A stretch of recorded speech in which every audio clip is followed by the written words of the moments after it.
Futuros médicos, espero que estén muy bien. Sean bienvenidos a una nueva clase en la cual vamos a tratar todo acerca de las costillas. Así que vamos a comenzar. Las costillas, a pesar de ser huesos alargados como podemos ver en esta pieza anatómica, son considerados como planos, pues se encuentran constituidos por dos tablas, una interna y una externa, constituidas principalmente por tejido óseo compacto y un espacio central, como podemos ver ahí, constituido por tejido óseo esponjoso. Incluso si lo vemos desde esta vista o desde este ángulo, podemos observar el tejido óseo esponjoso. Bien, el espacio entre ellos se denomina diploide. Las costillas se ubican a cada lado del raquis o columna vertebral, orientándose en forma de arco, como podemos ver, desde la columna vertebral hacia el esternón.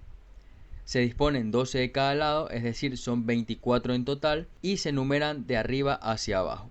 Se componen principalmente de dos partes, una porción anterior, costilla cartilaginosa, cartílago costal o costilla esterneural, que sería el dichoso cartílago costal que comúnmente conocemos, y una porción posterior, que es la pieza anatómica que tengo en mis manos, que es la denominada costilla ósea, costilla propiamente dicha o costilla vertebral. Para netamente este video vamos a hablar de su costilla ósea, es decir, del hueso. ¿Ok? Entonces las costillas poseen características generales, es decir, son oblicuas, como podemos ver, poseen un ángulo posterior. Voy a poner el hueso en posición anatómica, que sería esta, vista desde arriba. Esta sería su posición anatómica, esto sería por atrás y esto sería por delante. Por lo tanto, poseen entonces un ángulo posterior o costo vertebral, que es el punto de implantación con la columna vertebral. Un ángulo posterior o costal posterior, que es el ángulo o esta curvatura que describe por fuera de las apófisis transversas de las vértebras. Un ángulo costal anterior, que es el punto de unión o de implantación con los cartílagos costales.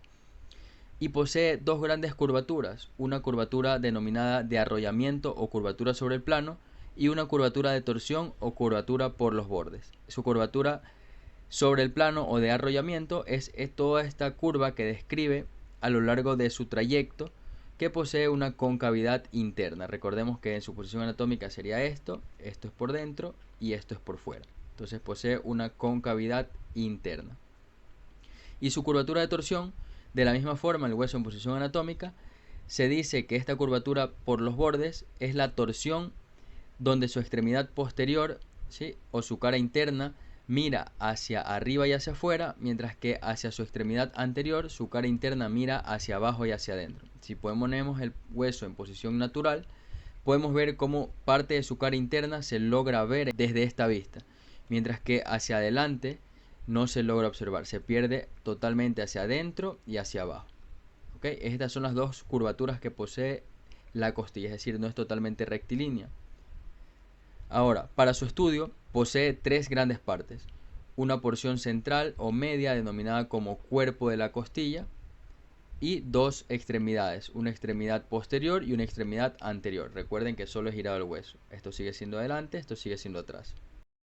Comencemos con el cuerpo. El cuerpo o parte media es aplanado en sentido transversal y consta de dos caras y dos bordes. Su cara interna, que es la que vemos aquí, voy a colocar el hueso en posición anatómica para no confundirnos.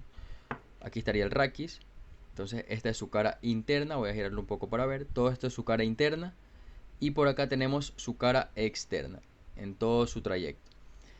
De la misma manera posee un borde superior, que es el que vemos por aquí, y girando el hueso posee un borde inferior, que es el que tenemos por acá. ¿Ok? Regresemos el hueso a posición anatómica. En cuanto a su cara externa, es una cara convexa que se encuentra en relación con la musculatura de la pared torácica. En cuanto a su cara interna, es lisa en su totalidad y se relaciona con los pulmones y las pleuras. Hablando un poco de su borde superior, este borde superior presta inserción a los músculos intercostales, intercostal interno, medio y externo, a los tres fascículos. Y para terminar con esta parte media, vamos a su borde inferior. Este borde inferior presenta un canal, este canal denominado, no sé si se logra ver en cámara, este canal denominado como canal subcostal, que es el que tenemos por aquí, es este que tenemos por aquí, canal subcostal, creo que sí se logra ver un poco en la cámara. Aloja en estado fresco al van intercostal, es decir, a la vena, a la arteria y al nervio intercostal. En este mismo borde, hacia su parte externa, presta inserción al músculo intercostal externo, mientras que su labio interno presta inserción al intercostal interno, y entre ambos, en el espacio de ambos labios, presta inserción al intercostal medio.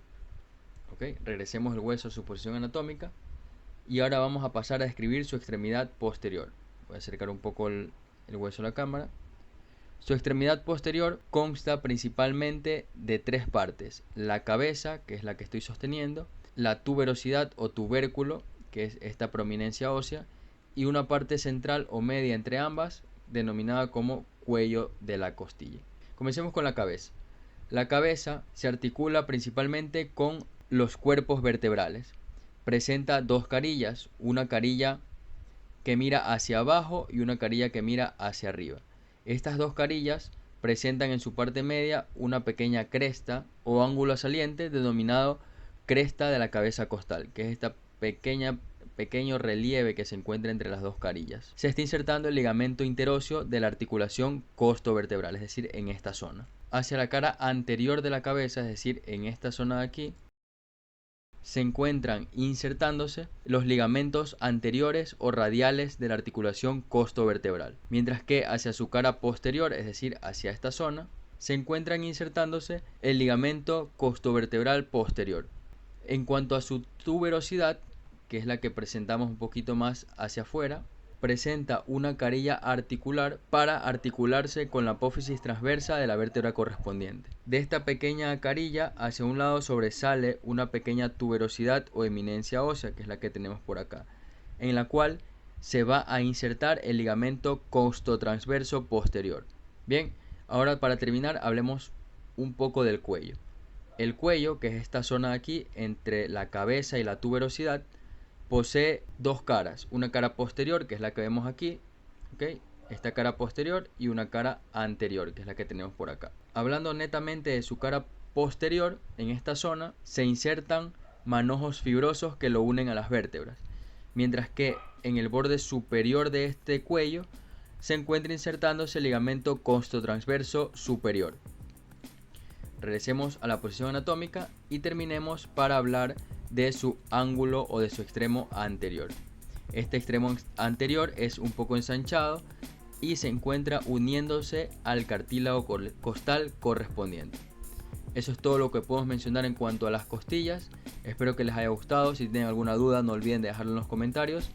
Estaremos prestos a responder todas sus preguntas. Nos vemos en una próxima ocasión. Bye bye.